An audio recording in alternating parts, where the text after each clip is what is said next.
Bab 150. Mimpi buruk. Siang hari itu menjadi sebuah momen dan kenangan yang bersejarah bagi Altar. Ternyata Velty yang selama ini dianggap alim dan sangat minim keinginannya untuk kegiatan bercocok tanam, kalau sudah tersentuh pusat satelitnya ternyata dia lebih betah dibanding memberontak. Satu hal yang terkesan di hati Altar saat Velty menyuruhnya untuk menekan lebih dalam lagi dan mempercepat ritme permainannya. Tapi dengan satu permintaan untuk Croasteriste-nya di luar saja. Hari itu pun berlalu, tanpa ada yang mengetahui drama singkat yang telah mereka lakukan. Soalnya setelah selesai acara mereka langsung mandi dan meminum jus sebagai puding pengembalian tenaga.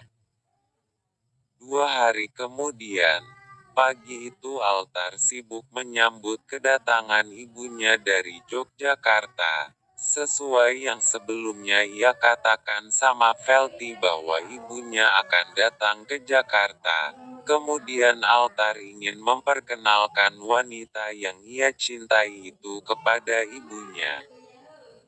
"Kamu di mana?"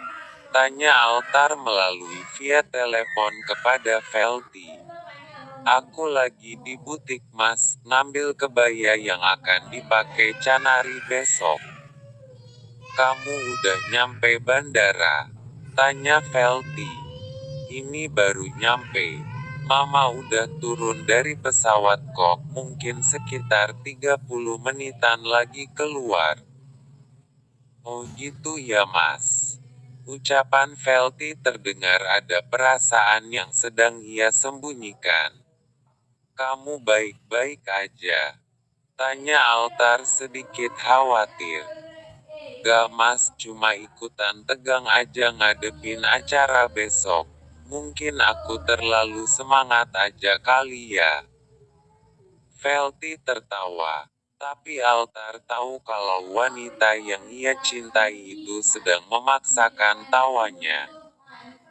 Akhirnya mereka akhiri telepon mereka setelah keduanya menyepakati untuk bertemu dengan ibunya Altar.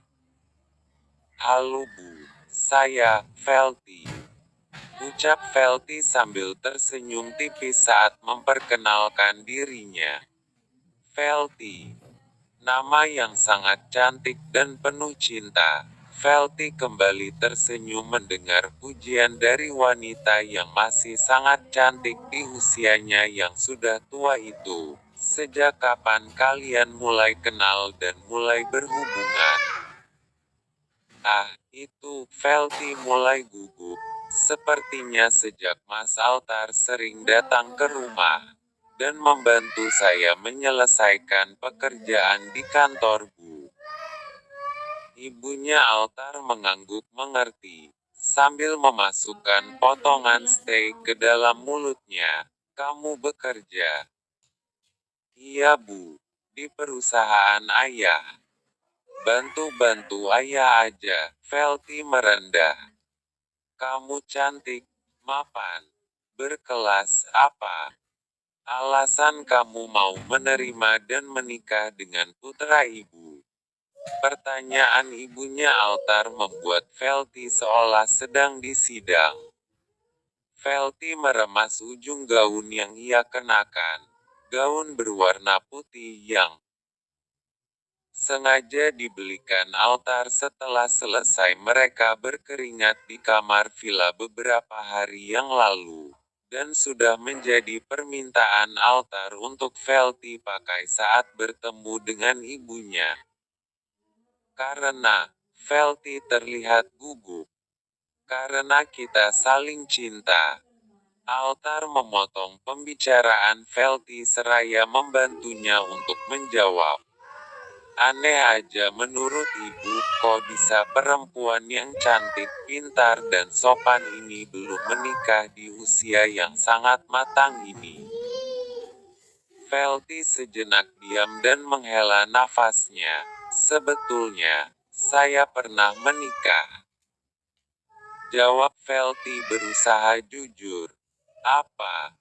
Pernah. Jadi artinya kamu janda. Wanita tua yang sejak tadi selalu tersenyum saat menatapnya, kini berubah galak, matanya melotot seraya mengeratkan gigi-giginya. Felty mengangguk perlahan dengan perasaan yang sangat sakit saat ia mengatakan statusnya yang ternyata dia adalah seorang janda. Bahkan dia sudah tak bisa lagi mengangkat wajahnya karena takut dengan tatapan wanita yang ada di seberang mejanya itu. Tinggalkan anak saya.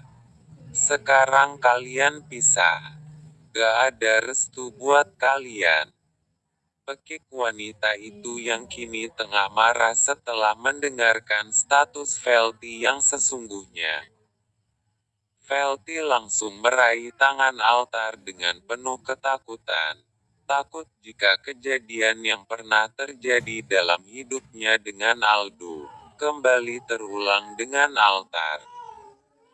Namun entah mengapa tubuhnya tiba-tiba saja lemah hingga tak kuat untuk menggapai tubuh pria yang duduk di samping dirinya.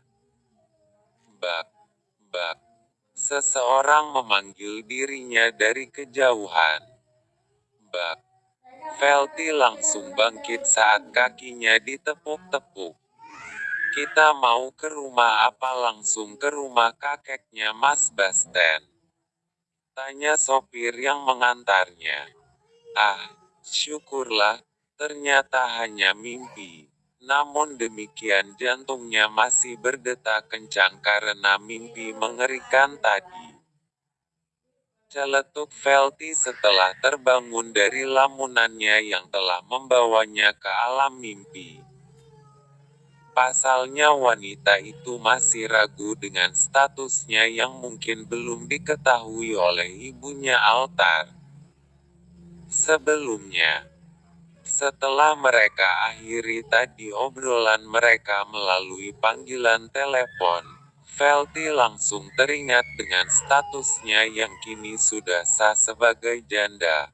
Meskipun dia masih muda, memiliki umur yang belum tua, tapi jika seorang wanita sudah berstatus janda, kemungkinan itu pasti akan ditolak oleh ibu calon mertua. Kecuali jika anak mereka sama-sama punya status yang sama, misalnya janda dan duda. Lanjut ke bab berikutnya.